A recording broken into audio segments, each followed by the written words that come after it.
hot coffee on any given morning.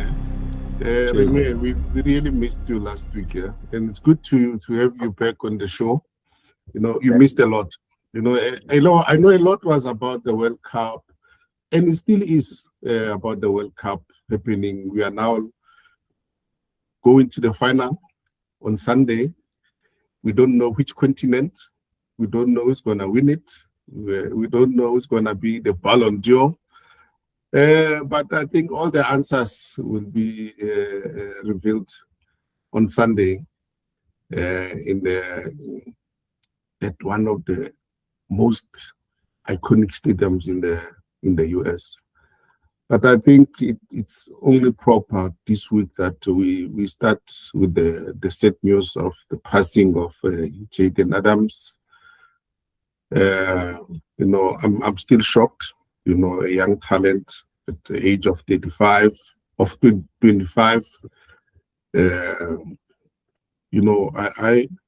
I had no doubt that he had a bright future. The world was. He had the world at his feet, and he was just getting to show what he was all about. I know he's been overshadowed by Mokoena, and I always believed that this coming season was going to be Jayden Adams' season. Unfortunately, it's not to be. Rene, what do you know about Jayden, and what can you say about his football challenge? Yeah, well, maybe so recently, like then I won't even lie, like I was shocked by that. And I think I've met him on one occasion, but it was like a high and high. But seeing this guy was like so humble, so free spirited, and I mean, it even showed the way he was playing, and he was definitely a player for the future. And I mean, he was so young, 25, so quick, healthy, and to lose somebody like that, I think that's a big loss for South African football, a very big loss. And I mean, such when something like this happens to a team, to a football club, as players, what is it that you go through, and how do you come back? How do you mourn such a talent? First of all, condolences to Jayden's family. Condolences to the Sundowns family. Condolences to the football family, and condolences to all the friends. It's never easy. It's never easy. Sometimes you say these wounds heal, but sometimes these wounds don't heal. You just learn to live with them. When a footballer passes on, it is the hardest and most painful thing, especially when you just saw him a few days ago on television, applying his trade, playing football, doing what he loved. It's very painful. So it is never easy to mourn. You just learn to live with it. And, if you look left, you're going to be reminded of him again. You look right, you're going to be reminded of him. You look forward, you're going to be reminded of him. So, and to the, the whole of the African football family, we all mourn Jayden after a wonderful outing in the World Cup, after a wonderful showing. The next step was either he goes overseas or, he takes the PSL by storm, because already he was doing it. And we're just waiting to see what's the next move. So may his soul rest in peace. But you look at that Sundowns dressing room. I'm looking at a player like Reynas, who was closer to him. You look at Bafana, you look at Apolis, these are players who were always close. if you are in their shoes, how do you live with it? You know. That's something very, very difficult. I mean, because you as that brother, that friend, that family, you having sleepless nights. You're having sleepless nights. And I mean, even when it comes to the pitch, even like I'll talk from experience, like your focus is not 100 because now you always see the players passing to you, you know. Yeah, it's something big. Sometimes it's unexplainable. You can't even explain that feeling. But I think such is in life because not just in football, even families, they always leave a void. From a distance, you'll say, things will be okay. But as a closer member of the family, that void will never be filled. It's always the case. And, in life, the most or the worst time when death hits you is after everything is done, after everyone is gone. Yeah. Now you are left alone in the house, people are gone. And then, hence, I agree with Serge that, you look left, you look right, look forward. And no words can really comfort you and say, things, people will always try and comfort to say, things will be okay, just hold on. Yeah, but such is life, Yeah. And we are never prepared for such things. No, never. Like, No, definitely. empty. Yeah, we're never prepared for this. Death comes like a thief at night. It doesn't announce itself, it just comes. So that's why we should appreciate the time that we have on this earth. Sometimes we take the most we take time for granted. We always think we have enough time, and that's the mistake that we'll make. But while we still have time, while we're still here on this earth, let's try and maximize the time that we have, because it's really painful. So, Serge, who said thieves only come at night? Even during you told me that last week. But look at the pouring love from the whole world. I was watching the game between was it Sunday or Saturday night when before the game between England and Norway, that moment of silence and the tribute coming from all over the world. It shows that, like the sleeve says, football unites the world. Everybody's touched by his passing, yeah? Yeah, and I think like for people to show that respect and that togetherness, and this is what football does. Football brings people together, and it was like a clear moment to share. But in football, we also need to have a lot of those moments constantly. But it was beautiful to see. Yes, Sash? Yeah, I was just going to say, he just participated in the greatest showpiece of football. And footballers, or just human beings, us being as human, they noticed him. Everybody, you noticed. He did a splendid job at the World Cup, and it's just right to pay tribute to him and to his family. It's the only right thing that FIFA can do, which is actually positive. So we appreciate that from FIFA. We unite in football. Well, that's something that happened on the field. We are still in America. We're still talking about the World Cup. Sunday is the final.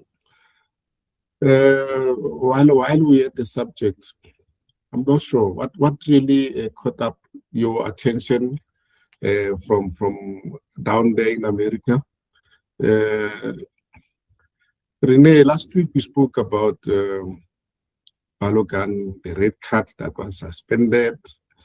He played the phone call from the FIFA president from the US president to the FIFA president, and a whole lot of things, conspiracy theories about how Argentina is being pushed, and the referees, the VAR.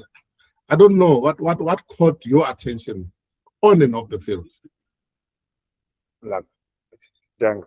It's so difficult to even say, like, you don't know what to expect, because now as you progress in the World Cup, it's like things get hotter and hotter and hotter. And I mean, like some of the stuff, like the red cards, the goals that are disallowed, for me, there's too much politics that are happening in there, and we can't assume things, but like from the outside perspective, you can see it clearly. You can see it clearly. I saw that thing about between the game between Norway and England, that the ball hit the camera cable and bounced back, and FIFA says no, the chip in the ball did not record anything, so it's not the case, even though there's video evidence of that. Come on. Such, I mean, what do you make of such? Renee, we brought in, they actually, let me not say we, I say that they actually brought in VAR to pick up on all these, to correct the mistakes made by human error. So VAR is supposed to pick up on all these little errors that the human eye cannot see. But if VAR can't pick up on that, then what's the whole purpose of VAR? Because human error was meant to be corrected by VAR. But now VAR can't pick up the error made by the same ball that has a chip in it that's supposed to give information to VAR that no, this has happened, and then it's not corrected. Then what's the use of VAR? Because they see everything. When the ball was floating, they saw that. I think they have the best angles and the best views of anything that's happening on the pitch. So it's very debatable. It's very debatable. It's like they trying to deny us with the naked eye, and technology takes over. Imagine, all the emotions we used to enjoy with mistakes made by human error, and we celebrate. But nowadays, to celebrate, you have to wait for VAR to confirm it's a goal. In that moment. Yes, a goal is a goal. Celebration just comes naturally. We just run to the corner flag, start celebrating. But nowadays, you have to halt first and wait to hear what VAR says. Is it a goal? Is not a goal? And the emotions, that joy is gone already. So you don't know, how am I going to celebrate now? So now it's like robotic celebrations. But are these real human errors genuine, or these are manufactured somewhere? Renee, what do you think of all the mistakes that the referees made at this World Cup? Yeah, for me, Chance, like you never know which referee is paid, which referee is not, and it's like, I actually prefer the referees to like make their own decision, because now we take 10 minutes to go look at the camera and make a decision. I mean, even as a player, you lose momentum. But concerning the referees, I think some of them, they actually ref very well, and some of them, it's like just blatant, like blatant decision or wrong decision making. But I haven't seen the African referees there. Why were they in America? Were they at this World Cup? Or and what were they doing there? There was, I don't know if it's 2 or 3 South African referees. Two. Two. Yeah, Abongilo Tom was there. I saw Abongilo Tom there, but I don't know. Holding the boat. Yeah. But I didn't see him officiate. So you wonder what criteria did they use, to choose the men in the middle? Because some of these decisions that these guys are making on the field have affected a lot of teams. It's decisions that actually knock out teams, that send teams packing. Yeah. Very bad decisions. And there's I don't even want to call it human error. Some of these decisions look like decisions just well made by the individual referees. But do you I would like to be on the fence and look at the other side and say, Chris, but you think a referee or a person will go to a game to deliberately throw away the game? Let's say a player to say, I'm going to miss a penalty, I'm going to cost my team. Do you think referees do that? No, of course. This goes with players and referees. Yeah, I mean, if that check or that brown paper bag is heavy, they're going to do it. They will deny their own country or their team or their play or their teammates or their coach. Yeah, if that brown paper bag is heavy, they're definitely going to do it. I mean, at this level of the World Cup, where there's camera everywhere, there's VAR, all eyes are on you, you still do that. I mean, I know they say hungry stomach knows no morals, but do you think things are still happening, Sash? With this World Cup, I don't know if we're just being shown blatantly that there are certain decisions that can be taken and there are certain things that can be done live. Yeah. With camera or no camera, there are certain decisions that, you just go to the VAR or on the earpiece, they communicate and say, okay, fine. Because I think power has been taken away from the ref now. Ref is being controlled by VAR, so which means the ref in the middle has no power. If you look at games where a ref dishes out a yellow card, and there are certain games where a ref doesn't dish out a yellow card for the same offense, and you start to wonder, who's controlling who now? Does the ref have power to exercise his duty on the pitch or not? And it seems like he's just a robot now. Whatever he's told, he does. Yeah. At least I have a benefit of watching rugby matches. I was watching the Springboks against England and the Springboks against Scotland. And my interest was on the referee. The decisions, the TMO, when there's an issue, and they say, put it on the screen, you can hear every word that they are talking. I think this is what VAR was meant to do. But unfortunately, it's not doing that. And rugby's got all the angles, but also the language that they use. Maybe it's about time. I know in tennis, it's mandatory, even in Formula One, that all the drivers must be fluent in English. Yeah. They must try.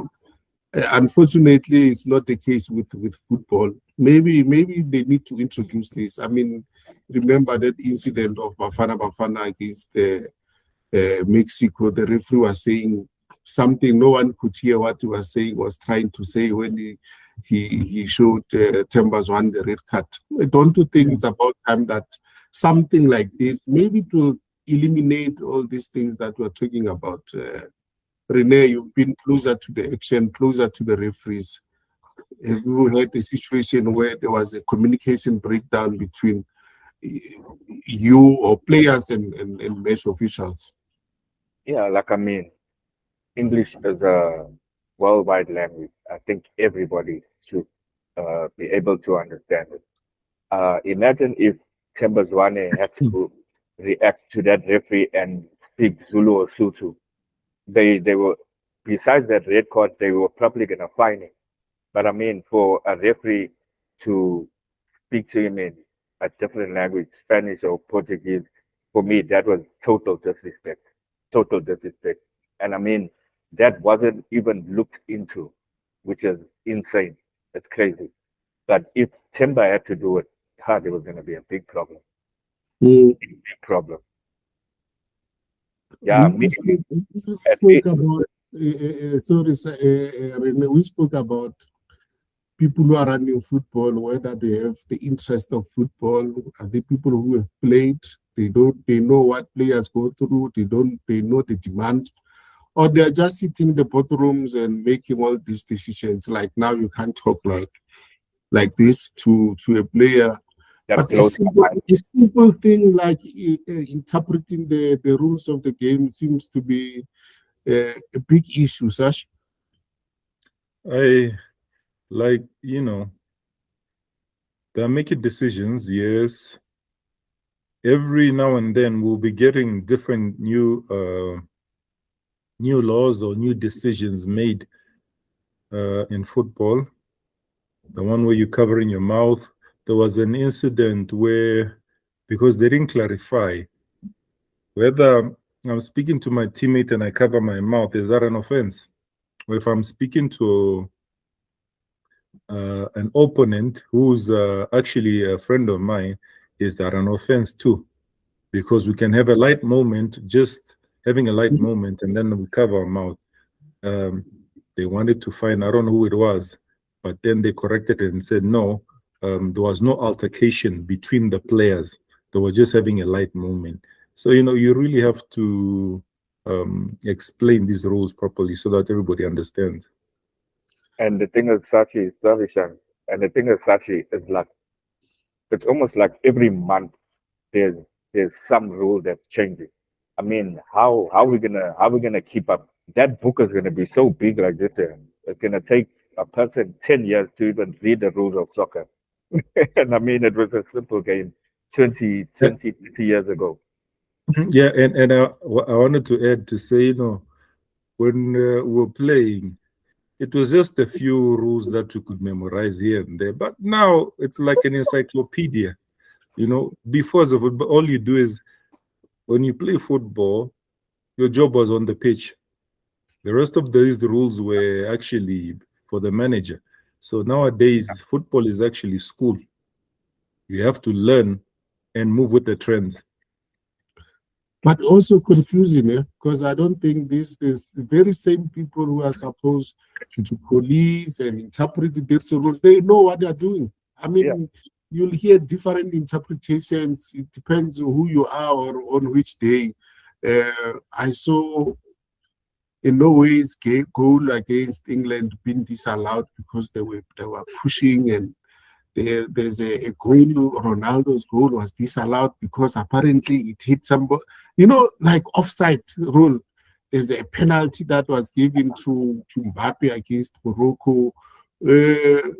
Penalty was not given to Harry Kane.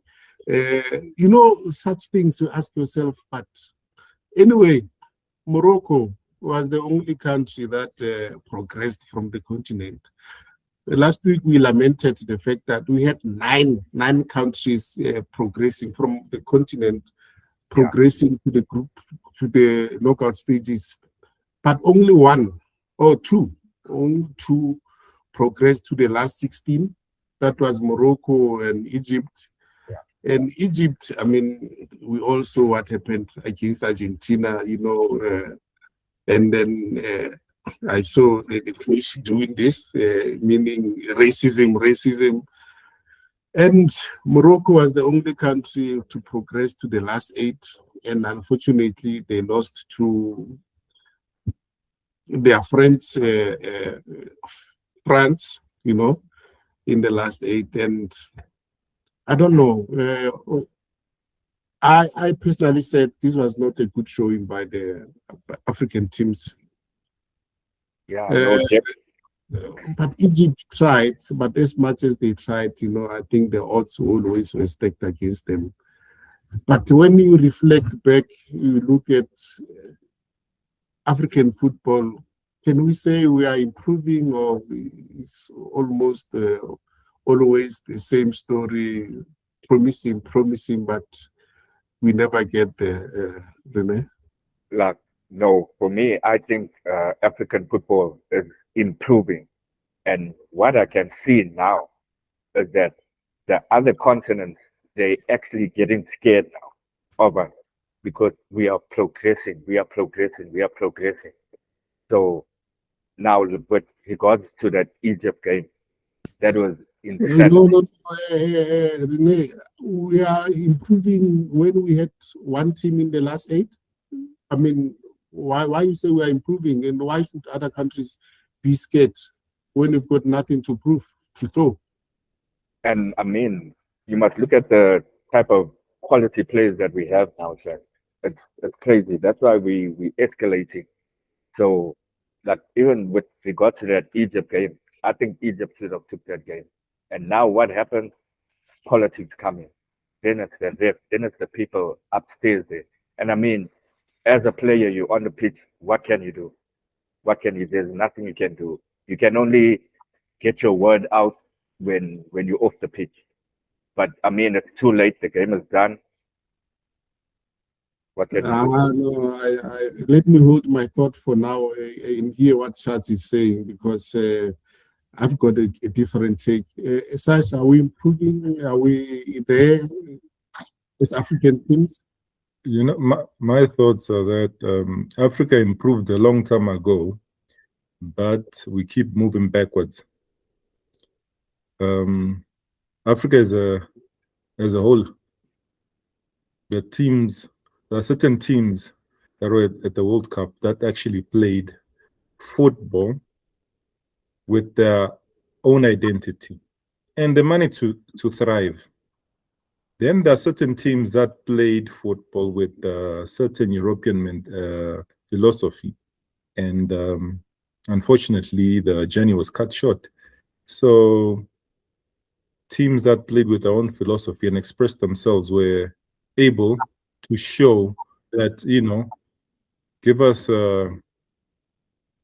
a few more years, you're going to see a powerhouse in us. But some teams that have that European mentality are not playing the African flair anymore. It's European flair. And you go to Europe and you want to play European flair, they'll make sure they dominate and show you that they are the kings of that European flair. So a lot of African teams, I'm not actually, I'm not that happy that, we only had one team, Morocco, representing out of 10. Out of 10. It's like we're just given it's like it was a trap.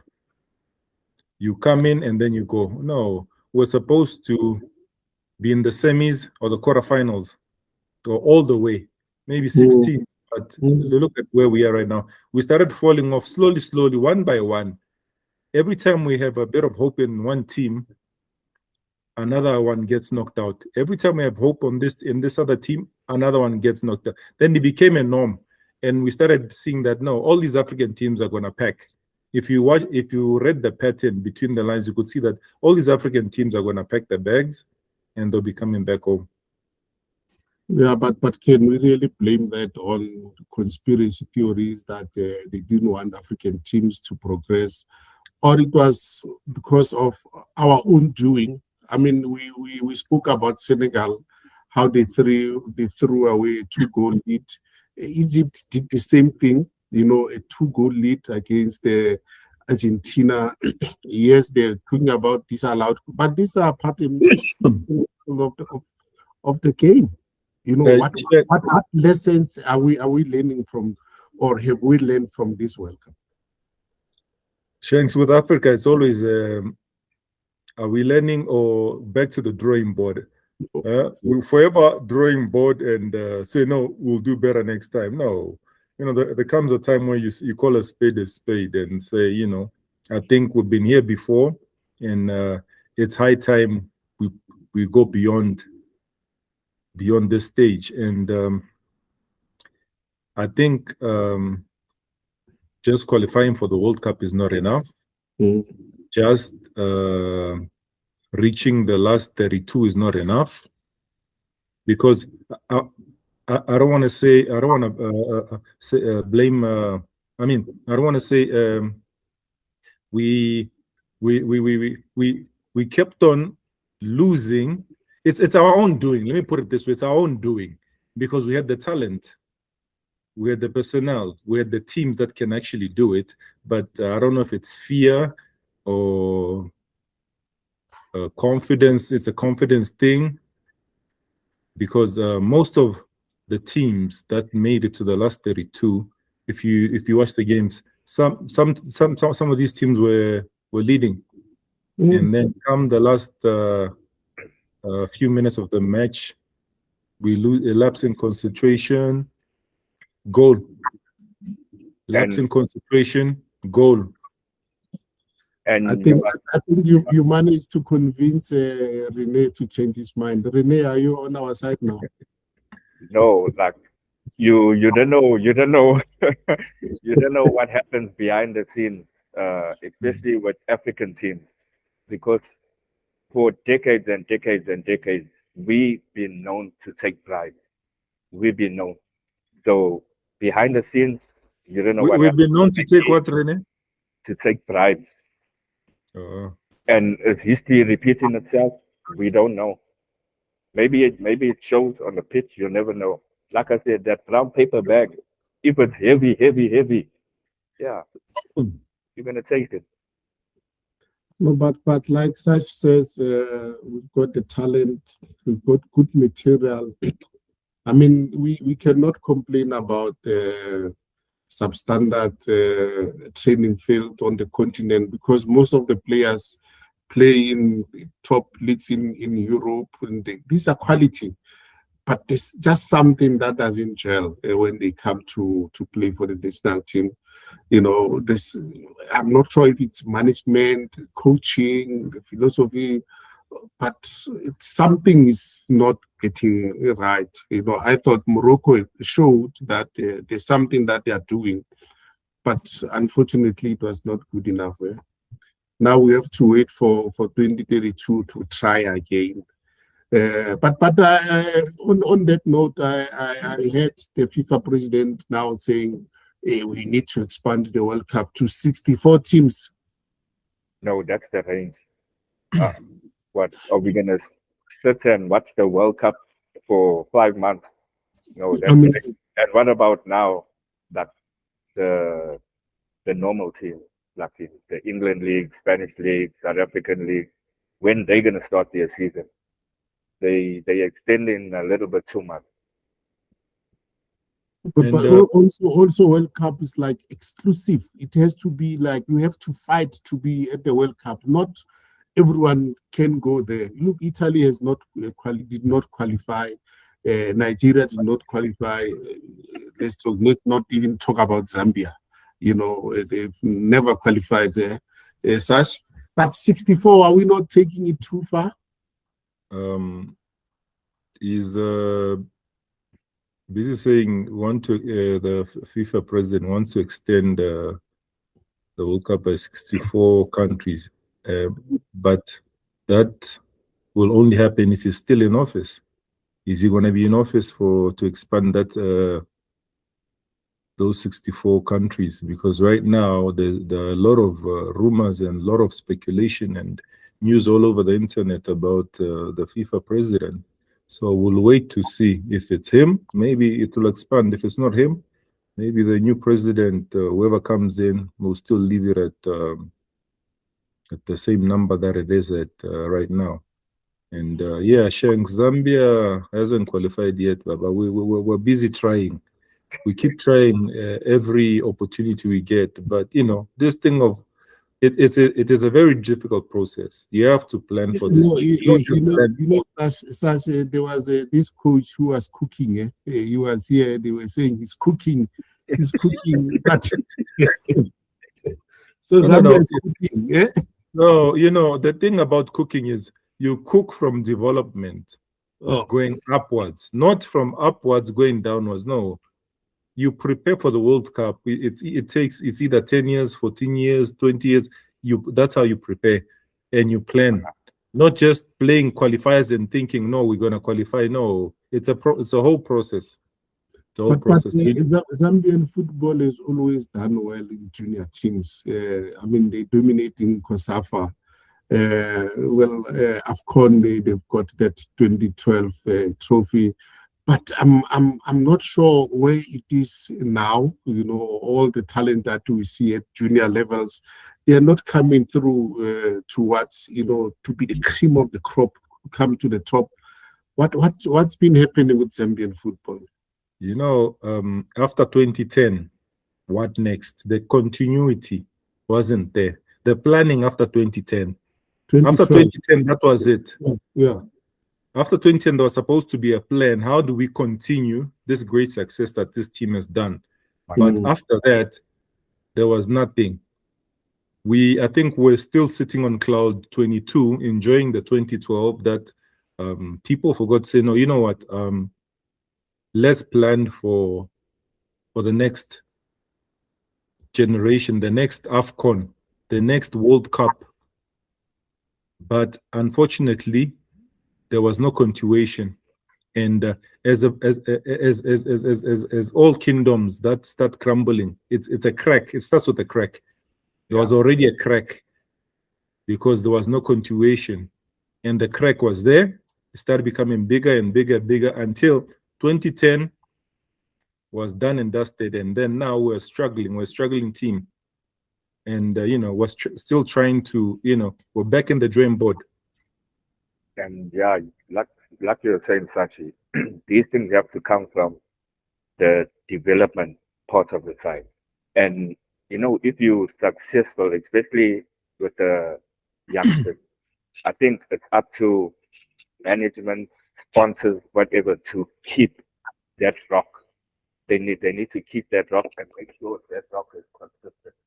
So it's not something, okay, we won, okay, the management's happy, they lifted the trophy.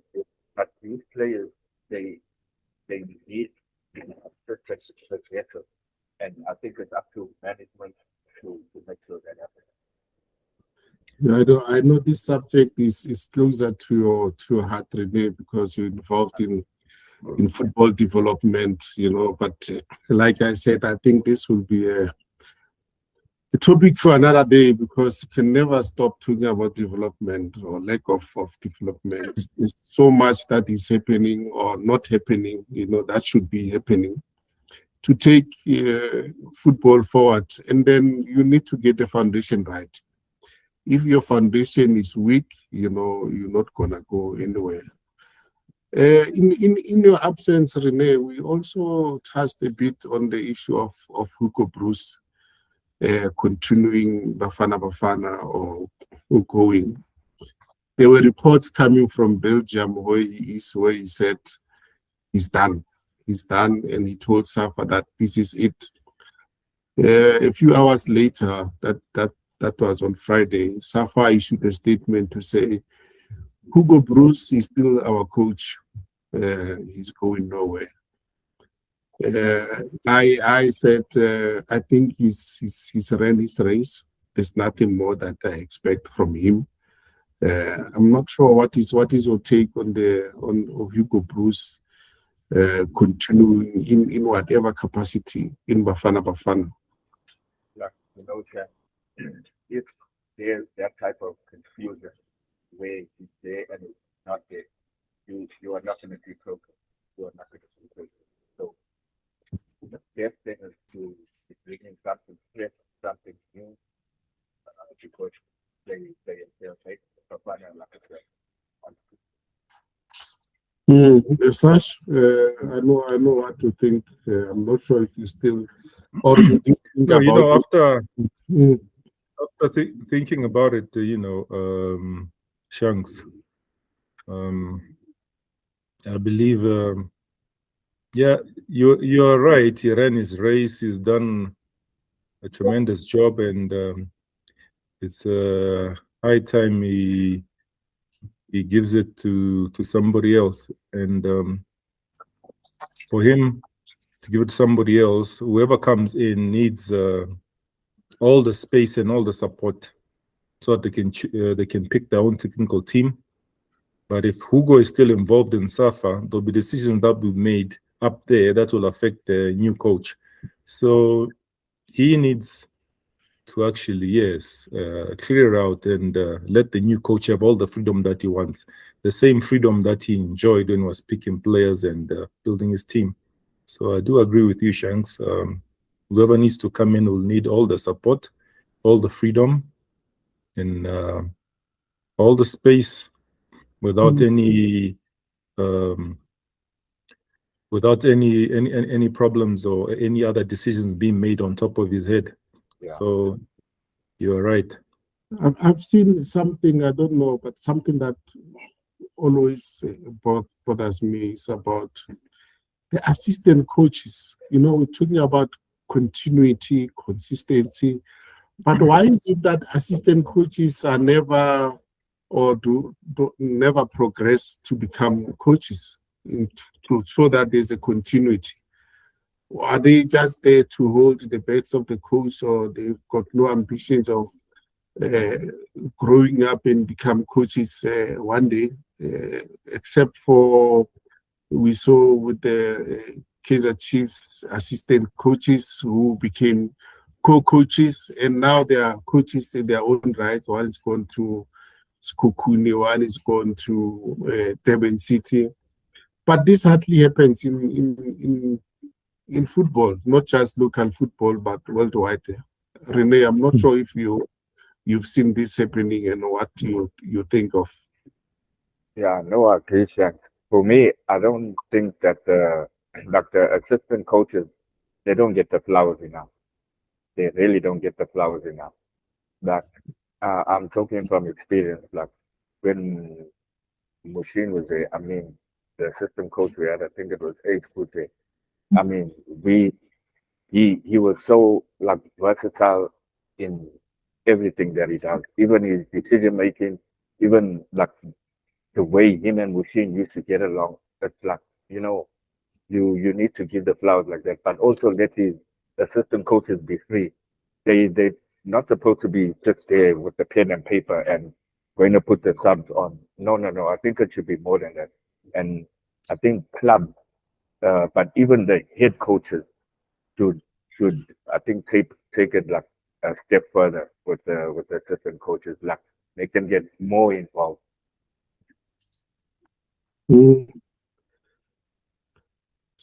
Search? I think elevation from assistant to head coach sometimes depends on the candidate that's coming in. If there's a new coach who's coming in, because usually coaches, when they come in, they'll want to come with their own assistant coach, their own. But there's no need for a new coach to come in because we have an assistant in there already. This is what I'm talking about. But is it up to us or is it up to SAFA? Because if SAFA puts it out there and says they're looking for a coach, what does that say about the assistant? Yeah, exactly. Because you put your assistant next to the head coach so that the assistant can learn from the head coach and progress, so that in time he takes over. That's how they usually do it. That's the process. But if you put the assistant there just to be an assistant, and then you put out an ad saying you're looking for a head coach, what was the whole use of an assistant coach then? Exactly. Then the head coach could have actually just brought his own assistant, because that means there's no progression. So it's either the assistant takes over, or they're going to put an ad and an ad for a new head coach. We wait and see, because there's It's up to Safa. And the assistant must apply. And that you never know. The assistant must apply. Yeah. Yeah. And the thing is, you can't even say that an assistant coach has too much pressure on him. I mean, he's already in that situation of pressure. So if he becomes head coach, he's gonna handle it. He's gonna know how to handle it. And I mean, if you fire a coach and then bring another coach in, how would it make that assistant coach, I mean, feel like his expertise not enough, or I mean, he's there for a reason. But people always go Stevie Wonder on it, blind. Is Mkellen ready for Bafana job? Really? For me, definitely. I'll support that 150% for sure. Salute. Sash, do you agree? He's been there. He's been there. So He's done that. So I say give him an opportunity to prove himself too. Sometimes all you need is an opportunity. Yeah. So let's give him that opportunity. Yeah, they say dynamite come in small packages. You'll never know what will happen. I remember that's what they said about you when you first came into the scene, Renee. No, 100%. Just skinny little boy. Yeah. Who's this? Then they say, no, dynamite's coming in small And they packages. They took a risk with me because my first game was against Summer Lake. Imagine, in Rustenburg against Summer Lake. I had 10 minutes to prove myself, and I almost scored that day. I played well. Yeah, then everybody is like, yeah, but then remember, almost doesn't count. Yeah, it comes 6 months. Yeah, it comes 6 months later. You make 1 mistake. Correct. You know. But I think as we wrap, we're now looking, maybe it's something that we'll touch more on from next week about local league. Now it's preseason, players are going here and there. Finally, Mofokeng is gone. It's going to Belgium. Good league for him, Sash? Yeah, we the whole of last season, there was just rumor, speculation. Mofokeng go. This team wants Mofokeng, that team wants Mofokeng, and I'm just happy that it never messed up. It never got to his head, where he loses his form. And now that it has happened, it's a good move for him. If you want to play with the top with the big boys, you have to go join them. So now Ian is going to improve a lot. I'm happy for him, and I'm happy for Pirates. Pirates have been doing all the right things. All the transfers Pirates has done, look at all these young boys. Look at Mohau. I don't know if Apollos is going, but there's a rumor that Apollos is going. So we only wait until we get the right information. But for Mofokeng, it's a plus. It's a plus not just for himself, but also for the national team. Watch when he comes. That you'll notice the difference when he comes back. Renee, do you think Belgium is a good league for him? He's going there to flourish? No, he's definitely gonna flourish, and I think the style of play will definitely suit him. And won't he be playing Champions League as well?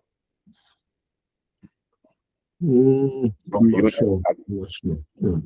I think he'll be playing Champions League football. No, but it definitely suits him. And I mean, he's a young player. He's confident. He believes in himself. He's humble.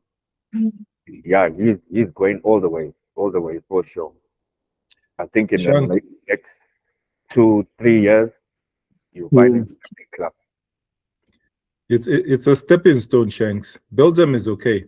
Let him test the waters first. If he copes, he's gonna build his character. It's gonna build build him up. So a stepping stone, Belgium a season or two, Then after that, you can move again. So it's all right for him, and he's still young.